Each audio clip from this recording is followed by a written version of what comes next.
I can remember virtually nothing. My mind seemed to have turned off completely, and I just recently found a letter that I went from my mother, then found somebody for my brother, and she found somebody for me, and a nurse lady took me from her, and she obviously couldn't find somebody for herself. She must have been in a room somewhere, probably, in hiding, and she was killed fairly soon afterwards as well. But I was just so lucky. Anyway, this nurse lady took me, and they changed my name. And I talk to school kids and lay it on a bit.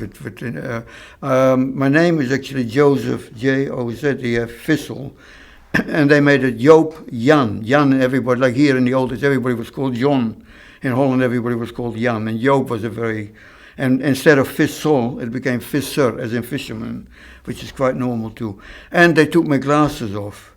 And when I talked to the school kids, I lay it on a bit. I said, and it really is actually, you're totally out of focus. So this little kid walking next to this lady, sort of probably did not see much. And it took probably, at the most, it would have taken an hour, at the very, very most, for my mother to where I went into hiding. And I actually, by the time I got there, I just found that letter from that man. I could not remember my original name anymore, so I must be that traumatized. I get a bit emotional just thinking about it. So anyway, I was totally forgot my original name, which is quite incredible. So your adopted parents, if I could call them that, yes. What were their names?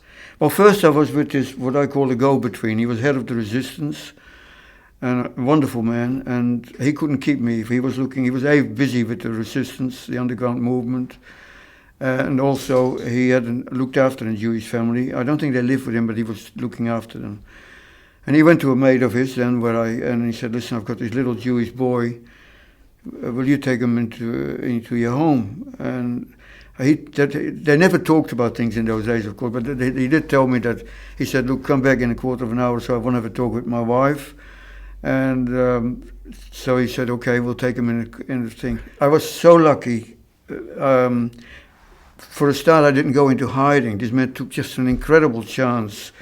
And he said in the little village I was, so I was going to school. I just lived a normal life, which is just, he took just such I could have walked around it to say to the little smart-ass kid, I'm Jewish or something like that.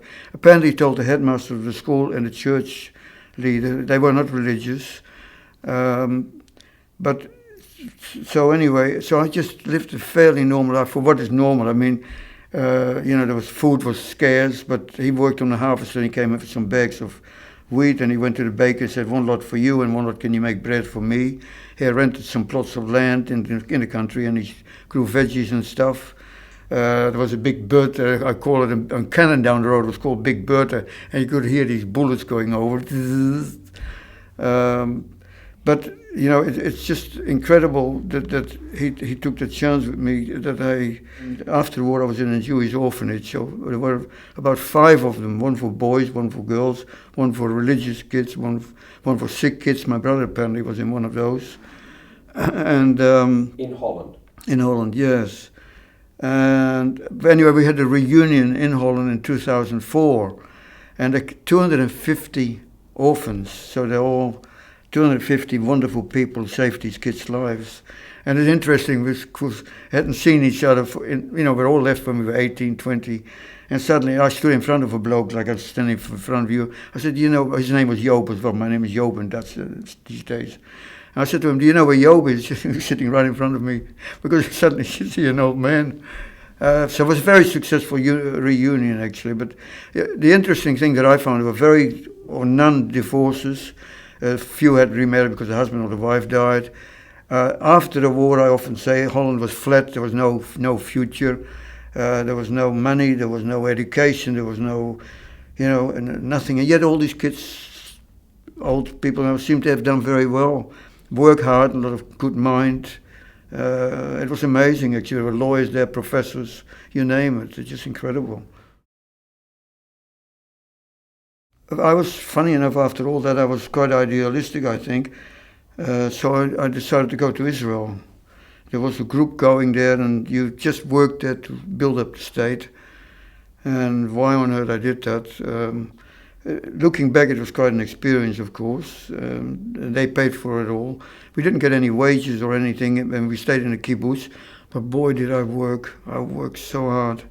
You started at 5, 6 in the morning, and I worked a little. We had these enormous steel pipes.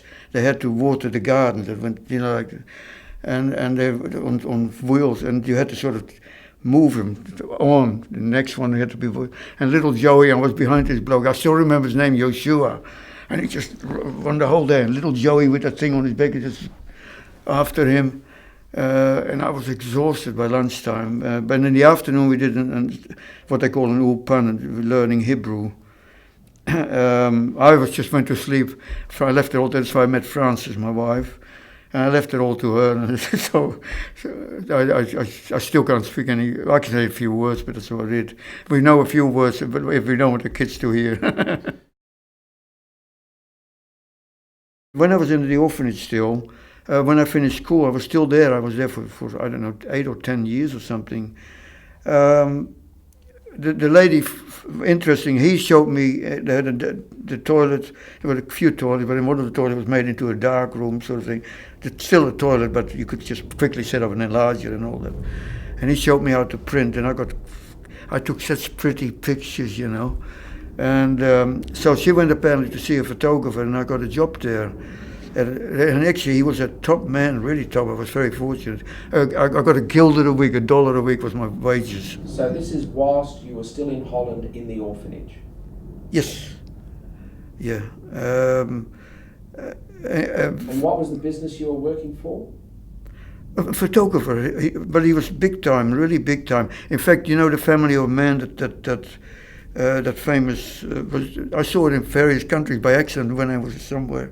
The fellow who ran all that, what was his name? Yeah, Station. Station, my boss was his host. So he sat in this car, and he was scared stiff and being young in Holland, and bicycles everywhere. Got to a traffic light, I all leaned on the car, and he sat in the car. He was so nervous because all these bikes all over the place. But anyway, I couldn't understand, of course, a word what I say. But he was in Holland. He went all over the world, including Australia, trying to get this work together. It's a fantastic exhibition, and I should show it again. It really is. So working for that studio was your first photographic job? Yes, but I was not allowed to develop or do anything for quite a while. I had to sweep the floor, hold up the lights, do this. But you were still taking your own photographs? Well, yeah, one of the blokes sold me a plate camera, a rickety old thing, a rickety tripod and a pretty crappy old plate camera with a roll film back, which I use very seldom. And so I for $5, by the way, 5 guilders, and so I used that for a while. It still had glass plates you got to use, and you could use a roll film back as well to do film. And that's what I photographed that man with. I was only 17, and it's quite incredible looking at it now. And I had no lights, and I just was fumbling along with this camera, and this bloke sat there very patiently. Who were you photographing? This fellow was a top Dutch conductor, composer. I didn't know. I knew him. His daughter sometimes came into the orphanage. I vaguely knew them, and I asked him, would he mind sitting? He said yes. And I think he sat there for a couple of hours while I fumbled along. Can you recall his name? Yes, Krieg, Hans Krieg. They're still using my photo now. In fact, a lot of my work has gone to a museum in Holland. They got this. It's not a long story. You can go on talking, and they already had some pictures of him, but that one is they're particularly happy with that. I got a job in a studio. Again, I was very uncomfortable in England. This was before the Beatles. Sorry, I don't answer the questions properly, do I? This was before the Beatles, and England was. For me, it's a Dutch fellow. I came in a pink shirt, by the way, which for boys was blue and pink was girls. My mother-in-law wasn't too happy, apparently. I had a leather jacket, which she didn't like either, because there was a bloke making trouble and I can't think of his name. And the leather jackets, they were called, or something. He was wearing leather jackets, so she wasn't happy with that. But England was for me very stiff, and you know, people with a bowler hat, and an umbrella, and a suitcase, and a black suit. And I thought, oh God! And my brother-in-law too, he sort of came like that. A lovely fellow, but I just didn't feel comfortable altogether. And I worked in a film studio. And what was the name of the film studio? I can't remember any names. But the boss came in, I do remember, he's come in and he said, "Good morning, girls," you know, we were all boys. And I thought, ha, ha. And then I got a job in another studio, and it's the one time in my life I got sacked. They had still the plate camera with an air bulb. And little Joey couldn't, the faster you think, the faster the exposure. And I couldn't do it. So my pictures were always out of focus, apparently, slightly off. And so one day I had to go with the boss in the cars on a job to be assistant. And he said to me, "Your pictures are not good enough, you know, and you take the pictures are not sharp enough." I said, "You buy every 2 years a new car, don't you?" He said, "Yes." I said, "Well, your equipment needs updating as well. This is all pre-war stuff." And that Friday I got the sack.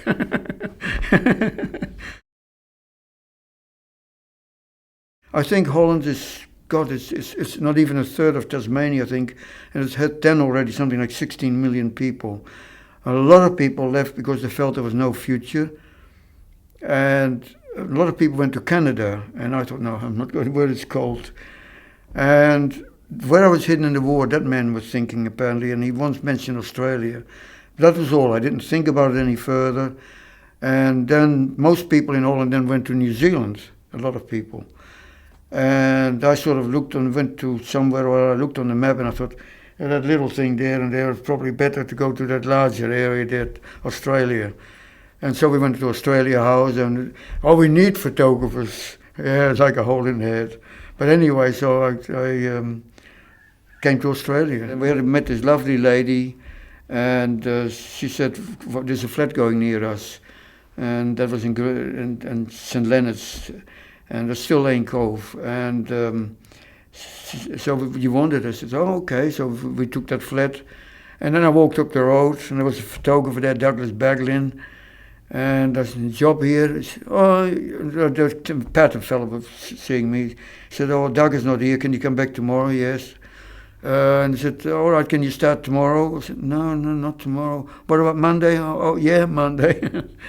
So I got a job there, which also was a very good place. It was a big place. He had a sales department, a shop, the studio, the darkroom, a repair bloke on the premises. Doug was a great admirer of, who was the fellow from the Arctic we just talked about? Frank Hurley, and he had an enormous poster of Hurley, of the ship with the dogs in his window. And that's when I became a keen Hurley man. I sort of have admired this man ever since. And I still think he's one of our greats. But anyways... Sorry, Joe.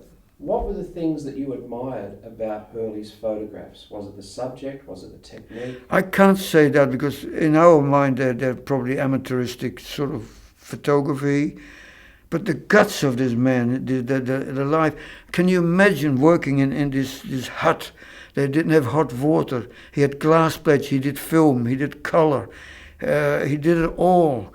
This was in the Antarctic. In the Antarctic, yeah. It's just, it boggles my mind that even this hut where there were 20, 30 blokes all living in this room. How on earth he did it, and then the ship went down and he stands there taking pictures. I would have been standing there crying. And he got some incredible photos. But the photos are very, very good. And so I just mentioned it casually to you. There's some lady, a curator, said that, I don't know if you want to go that way, Max Dupain is Australia's greatest photographer. So I didn't say anything, and I thought about it a lot. Max was a great technician and a great architectural photographer. I don't think, and also you can't, and then I started thinking, we only look at our generation, who is the greatest. And that's when I came back and I thought, well, wait a moment, what about Hurley? In what was it, in 1920, with the crappy cameras and just unbelievable. There is one picture of two blokes. They're standing like that, and Alan Davis, a wonderful friend of mine from the State Library, showed me that some of the photos of Hurley down below. There's 8 floors below. Did you know that? Anyway, and I said to him, why are they walking like that? He said the wind was so strong that these blokes... And I didn't think about it any further. Again, years later, I suddenly thought, wait a moment, how on earth did that camera stay still? Because he had to use a tripod. And how come he didn't blow over with his tripod? These were photographs from Antarctica. From Antarctica, yes. You know, it's a lovely shot, 2 blokes sort of going through the snow. Are you also familiar with his war photographs? Of course, yes. He did. There is one picture I saw at the State Library. I don't know if you saw that. We are pretty good photographers and we have years of experience. He put 13 or 16 negatives into one frame to create what he wanted. Hurley, to me, it doesn't really matter what the photo exactly looks like. He photographed war. And another photograph that I often mention is the one of that fellow going down in Spain. It's in the Spanish War. That too. Now they say that he fiddled that. It was all right. So he did. I don't think he did, frankly, but all right. So he did. It just shows how terrible war is, and so that for me is all that matters really. But yeah, I know photography is supposed to tell the truth, etc. I'm aware of all that.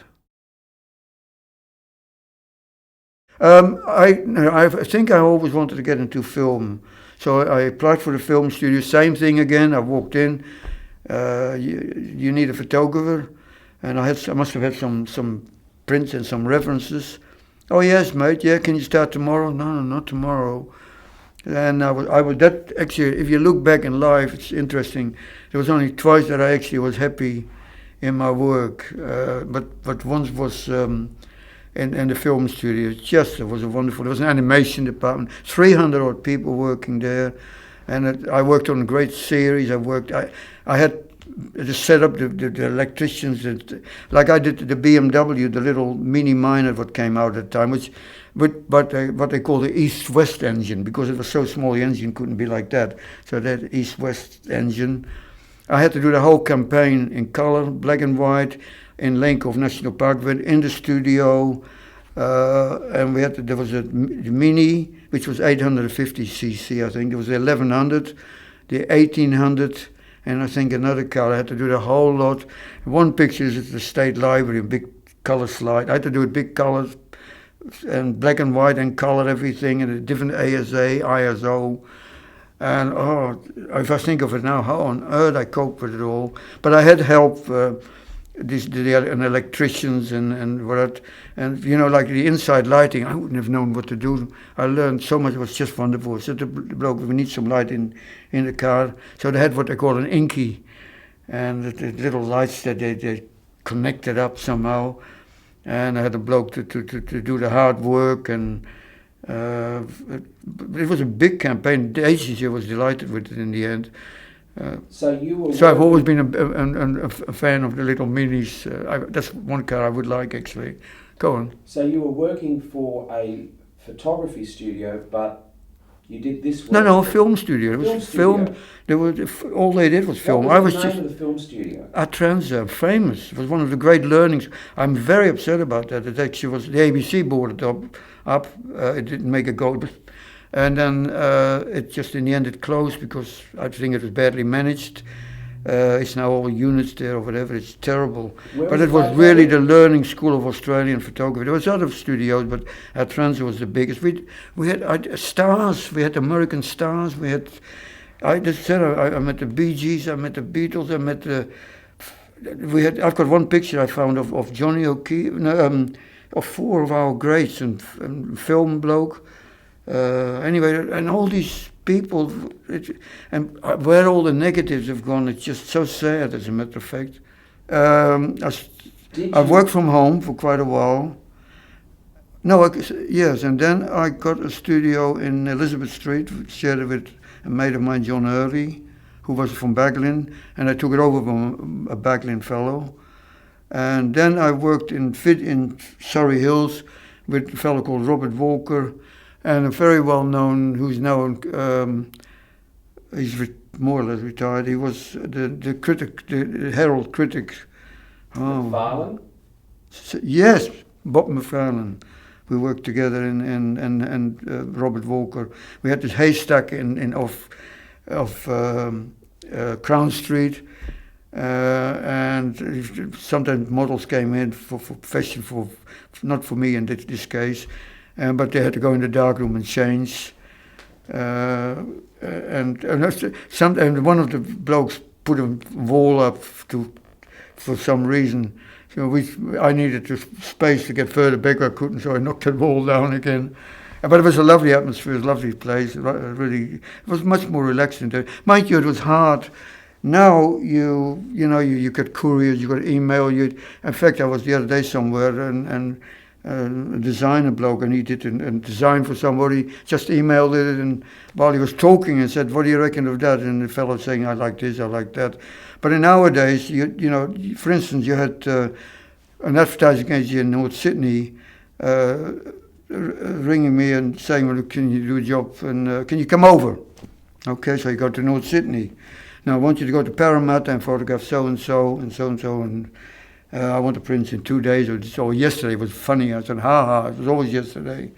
Anyway, so then I go to Parramatta. Then I had to get black and whites and color, for instance, often. So I'd go home and develop the black and white, or in the studio in those days. And then the color, I had to go to the color lab, which was in Surrey Hills. And then I had to go home, stamp it, date it and all that, go back to the agency. So you were running, mind you, the roads were much easier, of course. Life was easier altogether, but it was hard work. Jurgen Utzen. Yes, it's quite a story, as a matter of fact. And I didn't want to do it. Somebody came in the studio, and that was in the film studio still. Somebody came in and said, somebody called me in, one of the people there, not the boss, one of the people said, "You know Utzen?" I said, "Yeah, I know Utzen." He said, "Well, you know a picture? There's a picture, and everybody knows it, one of somebody swinging a golf stick around." And he got... Interestingly, that was done in 1938, I think, by an American professor from MIT. Can't think of his name. And so I said to him, "You're going to be joking, mate. I'm a photographer, not a bloody..." What did I say? He said, something else anyway. And so I said, "I just can't do it." I said, "You can't get that camera or whatever." I said, "And if you could get it, it'd probably be $500,000. The Americans probably spend $1 million developing it. And you can't get it, and I can't do it, and I'm not doing it, and that's it. You can get nicked." And I cursed, actually. And so I said, "Well, he's coming in a couple of days." I said, "Well, that's your problem. You just tell him I can't do it." He said, No, the boy doesn't work like that." I said, "All right." So I don't know, I must have calmed down and done some thinking. And looking at it now, it's actually very clever. Utzen wanted a picture, and he wanted to wait for it on top of it. So you probably know that your developing takes 10 minutes to film. Then it's got to dry or whatever, fix 5 minutes or something, and then and then it's got to go be printing, and that's 5 minutes and 2 minutes and 10 minutes and this. So you can't leave them sitting there for an hour or whatever. What was the technical difficulty? Well, everything. And of course now you can do with a camera. You can do it, and the camera does it for you, I guess. What did he want you to do with the picture? He wanted to do like that, and he had trouble with the windows at the Opera House, and he wanted to show, I don't know, just to maybe his what was it, English crowd that were the people that were in charge of the creation, doing the work, the actual work and the thing, and probably to show to them what he had in mind. And I also found out, by the way, that it was wanted in Italy for an Italian magazine. And I remind me, I'll come back to that. And so anyway, And he wanted to wait for it. So anyway, so I cut all this short. I used, and I still can't believe it, I used Paper Developer. Because I've been thinking about that. What on earth, how do I get to cut down the time? Again, that I must have think, I can't remember. And I probably thought, well, paper takes a minute and a half, why not film? And I do remember I used undiluted film developer, and actually the quality seems to be very good anyway. And I developed it for a minute and a half, I think. I should have done some more tests. I mean, I still don't believe it, but it's definitely. But anyway, I did the shot, and then I there was a new fixer out, a rapid fixer. So I started to the fixer. That was quick enough, just for a moment anyway. And I put it in water, and then you wipe it down and put it in large. You did a print for him. Oh, that's beautiful. I said, no. Anyway, he was happy with the second one and the third one, and then I said, no, look, I'm very sorry, I have to go, I'm very busy. Oh, fair enough. Then he wanted to wait for the print again, so I had to go dash in the dark room and do a 1612, big blow-up, and wash it and dry it and all that. But explain to me, Joe, how did you actually pose him? What did he actually want? Okay, so he wanted to show that. The windows are something like that, and you can see it, actually they're that way, aren't they, I think. So what did you actually anyway, so it was his idea, I might tell you. I'm not that clever. He wanted to do. So what we actually did, I must have thought it out, and how on earth, looking at it now, I was quite clever. Frankly, I'm quite proud of myself. I got him to stand there, and I decided to use cross lighting, so you get a light from there and a light from here. Looking at it now, it was not bad thinking. It was pretty good thinking, actually, because you got the hands look good rather than overlapping too heavily. And that way, why I did that, but looking at it now, that was a good decision. But because you had cross lighting, I got this big black shadow over his face. So I thought, oh my God, how do I handle that? And he stood there patiently while I was fiddling around. And I decided that I had an electrician, so I put a light there and shine it on his face. So I got one light just on his face. And if you look at it, it's really totally wrong. I used cross lighting for his hands, but his face is only one light. And so I took a picture, just a normal picture of him. He looks quite nice. He stood there very pleasantly. Took a picture of his face. Then I had my camera cloth and put it over his face so he couldn't see his face. It was in darkness. And then I sort of said, he stood like that, and I said, righto. And then I went, cock the shutter, click. Okay. Cock the shutter, click. Okay. Cock the shutter, click. So he stood there in darkness going, okay. Okay. Okay. Righto. Righto. So I went on, and I think there is something between 30 and 40 things like that. Looking at now, I'm quite proud of myself, to be honest. I think it's incredible young kids thinking of that. Alan Davis, too, the curator from the library, said to me, gee, you were fantastic. I said, yeah, I think so too. I think so too, Alan. But anyway, so he was, for the first shot he was very happy with, and that's what I said, I'd do a couple more. Interestingly, I didn't think about it any further at all. That was a job. Thank God it worked out all right, and didn't think any further. And then, 1990, this was about 1965, 1990, 1995, I went to the Opera House. There was an exhibition of Utzon, and I see this picture hanging, a big blow-up, enormous blow-up, in fact. It was terrible, you couldn't see it. So I went home and I rang the Opera House Trust, who I had organized. I said, listen, that picture of Utzon. Yes, I said, as a matter of fact, I took that picture. Oh, we're sorry, we put you, we're sorry, something like that. And I said, well, for a start, I would like my name with it. Oh, yeah, okay. I said, and why is it such bad quality? It's terrible. You can hardly read it, I see it. He said, oh, we copied it out of an Italian architectural magazine. I said, oh, but when the screen from the magazine comes up, and I found out the picture that Utzon wanted in the studio was actually for that magazine. So I photographed my own magazine, my own photo again. So anyway, so I said to the fellow at the opera house, I said to him, how about me selling you a picture? He said, how much is that? I can't remember, $20 or $30. Oh, we can't afford it. Australia. So anyway, I said, oh, all right. I think I gave him a print, frankly. I said, like everywhere, nobody's got money. But anyway, but Utz was delighted with it. And the picture now is in any institute you name, and it's in Denmark. In fact, it's hanging permanently on 1620, I think it's hanging permanently in the Utz Institute. And they've got a whole stack of opera house pictures as well. An agent advertising agent arranged me, the account was AWA, the Australian something. Wireless Association? Wireless, yeah, Leonard, you're terrific. And they said, can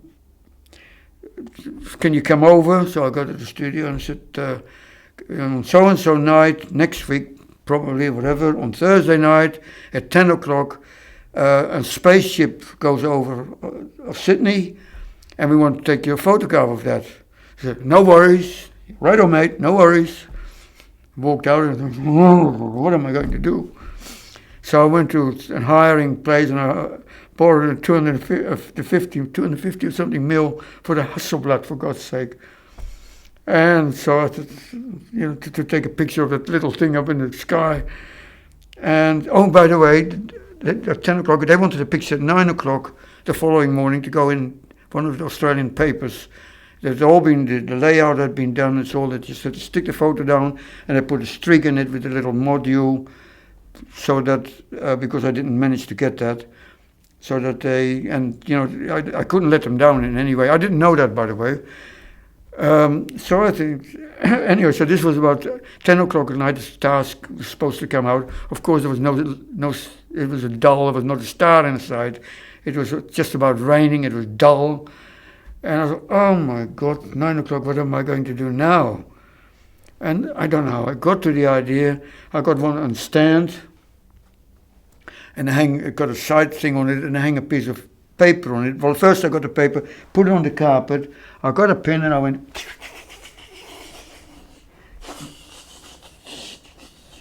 and I just got all these pinpricks. Then I hang it up, and put a spotlight behind it, and I was standing on the other side, and actually it in the end picture it really looks like a sky because there's some brighter ones, some not so bright ones. The starring effect you get a little bit, and excuse me, it's actually a very good shot. And so I stood there till I think 1, 2 in the morning. Because I had to develop it and I had to print it, and they said 9 o'clock in the morning they wanted it. And so I walked into the agency, here you are, and they had no idea how I did it. Nobody ever. The agency was happy, the client, AWA, were delighted, whoever was involved, and nobody ever worked it out. So it really looked tremendous, actually. I'm quite proud of it now, as a matter of fact. I did the first record cover for Johnny Farnham, I remember doing, and a lot of other stars again. God knows who. I did a lot of that. Oh, Little Patty was nice, a nice sample. Little Patty did something, singing in the rain type of song. I don't know. It was not that, but something to do with rain, I think. So they wanted the rain coming down. So oh God. Again, I was actually quite clever. So what am I doing? I went into the what's the city park? Hyde Park. Hyde Park. Thank you, Leonard. There is a lovely little thing there with a water bubble there and all that. So I got little Patty to put on a raincoat and a rain hat, and I got onto the gardeners.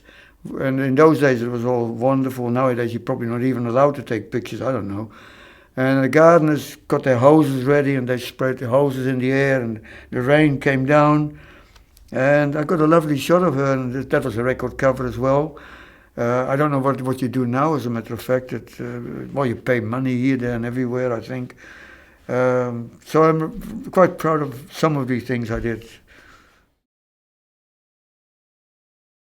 I think, I shouldn't say this, I think, I'm probably thinking it'd be a cushy job. Actually, I was working for myself by that time, at my own business. I had a lot of good clients, actually. I worked for even BHP, Lysart, and subsidiary of Shell. They had these tar type things. In the 70s, there was lovely people had all these lovely T-shirts they started off because until that, I don't think he even had T-shirts, but they started drawing on it and painting. And I remember one hand to say, "I'm a bit stupid," and all sorts of jokes. And I decided to do a little book, just T-shirts. But I was a bit stupid too. I did some T-shirt photography and I put it just one per page. And I went to the publishers with it, and I thought it was a lovely idea. So they did just that, one page, picture per page, which is just stupid. There was no layout, no this, and it's not very good. But looking at it now, actually, the State Library's got heaps of these slides. I said to Alan, "What do you want these for?" He said, "Well, in a few years' time, they'll be very interesting." Looking at it now, yes, they'll be very interesting. It is one of Malcolm Fraser. What does it say? Export Fraser, not uranium. He must have been already fighting. And the other thing of Fraser was something anti-smoking, I think. Anyway, there were two of Malcolm Fraser. What did he say? It was one of... Anyway, sorry, I can't... Life wasn't meant to be easy? You're good. You're better than me. Yes, it said that life was meant to be a girl. And actually, that was made up. One of the girls in the art department made up that T-shirt because it must have been my idea. Can you make something? Or maybe that she got the idea that I said that I had to photograph this bloke. But the book proved very popular, didn't it? It had a couple of editions. It seems to be. I noticed it on the web. It's on this American, what's it called? This famous American crowd. Amazon. Yeah, Amazon's got it.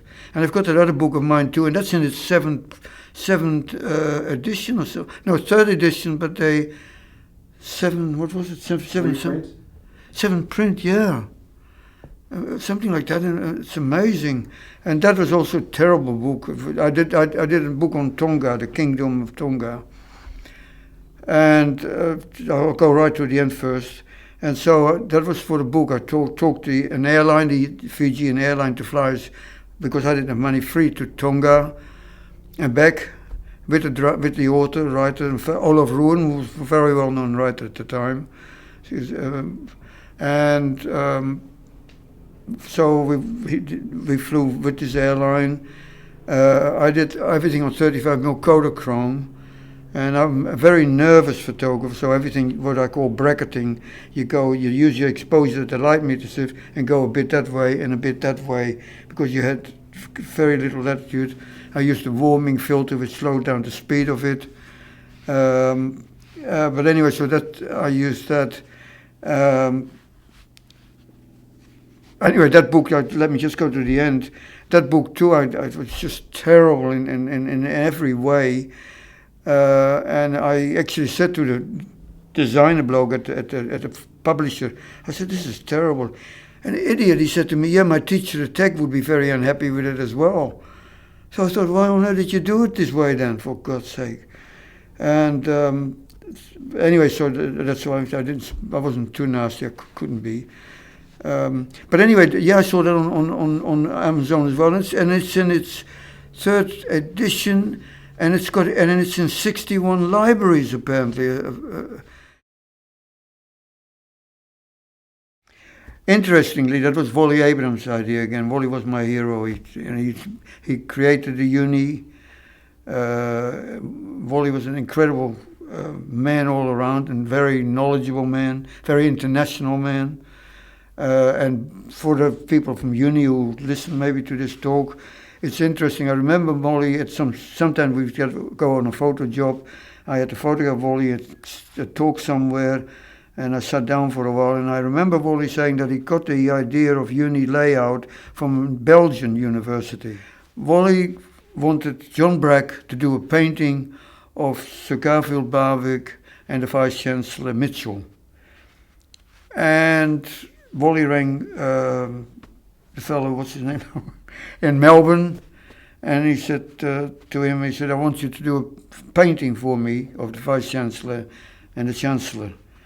And he said, what's his name now? John Brack. John Brack. He said to me, I said to Bolly, I don't want to do it. And Bolly said, I want you to do it. He said, I'm not a painter, a portrait painter, I'm a whatever. And Bolly said, I don't care what you are, and you can do what you like. And that's why we have this unusual shot. Brack did what he liked. He had this big carpets, which he did a lot. The two of them sitting on that carpet. And then they wanted me to take the photo in a similar vein. So I've got the two of them sitting on the carpet, like that, or something like that, Vice Chancellor and Chancellor. And John Brack standing behind him, and the painting behind that, quite a big painting. And if I'm right, I think Wally said it cost $3,000, but I can't verify. It was a lot of money in those days, I should imagine. But I'm not sure of that fact. I'm quite sure, but not 100%. Did you shoot in black and white or colour? Colour. Oh boy, what a question. I think, no, black and white, wasn't it? I think only black and white. Why? Probably because it had to go in a local magazine or something like that, I would think. University. But if I was stupid, I should have taken colour and black and white. It was quite a colourful picture, I guess, the carpet and all that. But don't, like all these things, it's all good. You come up later on with things, but also time they don't want to stand there for an hour for you. People get surprisingly, very quickly agitated. That they got to sit there all the time. You know, hurry up, please! I've got a job to do or I've got an appointment. So you just do what you have to do, and probably it was for the local magazine or something. I would think that I'm quite sure it did black and white. Yeah, uni of course was an empty place in those days, but there is still people though. People, Effie does particularly wonderful stuff of people. You know, I'm doing things like the fellow turned circling in the front of the library. I mean, that made the picture. Without it, it'd be just another shot. And there are a lot of it. That one, these people. It's always people. And if I was going to go back, being young and being a photographer, the only thing that seems to count and the only thing that make money, mainly anyway, 90% is people photography. And if you look back at the famous Life magazine, Look magazine, that wonderful American magazine. It's all people, people, people, people. Even in war, it's still people. Eugene Smith went to the front. He photographed the people, not the cannons or any damn thing. The people, and it's people. For some reason, are fascinating. Even after, you know, I don't know. It's just amazing. It's how fascinating it is. And if you look at the majority of books and things, is people. So now I tell young people that people do people, and there are some wonderful. And I've been very, very influenced by this time life photographers. A lot of us have been. I think all of us are influenced by people. I think I was particularly influenced by those Time Life magazines. I got the Time Life books here. They were thick, beautiful books. But only later in life, much later, that I realized that if I was to do it again, I'd just concentrate on people. I still think that there was something about the old photography, but you know, I'm prejudiced. I think photography has lost its oomph. It's I don't know. And I often say to people, a bit stupidly, I always come up with these silly things, I think, but I think there's something in it though. What is more fun, to sit in the dark and see the picture coming up? And I remember we used to make them a bit warmer in the corner to darker. I remember once doing a picture, I put a large sheet of paper because it was free under the enlarger, and I put my head on it, and I sort of put the enlarger on, and I got a beautiful shadow of my head, you know, in 2024, free from university. Don't tell them that, uni. You know, and it's filters and it's this, and people come in and they see the picture coming up, and it's sepia toning, but the knowledge we have, I don't think people, now you have to have a knowledge of computers actually. We had to have a real knowledge of photography, and it was quite a knowledge, I might tell you. You had to know everything. was a problem, so to speak. I had to, for instance, photograph coins for one of the departments, so that you can imagine you have to skim the light over coins and to try and get the queen, for instance, the English queen, to get it, and the silver to get it reflecting into it. And it's very, very difficult. People, of course, it's very difficult too, and people are always unhappy with the pictures. You probably too when you get them. We all are, I think, because you don't look nice enough and the tie's not quite right. I remember once having to do a picture of a professor again because there was a hair out of something or other. It can be very difficult people to get, and if you want to get some character out of it, and only the greats unfortunately can do that. I've tried it at times to sort of do what I want to do, never mind the person, and then really you get exciting portraiture. Having said that, by the way, I was very influenced by Lord Snowdon as well, but a number of people. Irving Penn, I may as well, if you're interested in all that, Irving Penn is still one of the all-time greats. That man was just that, actually. He was innovative.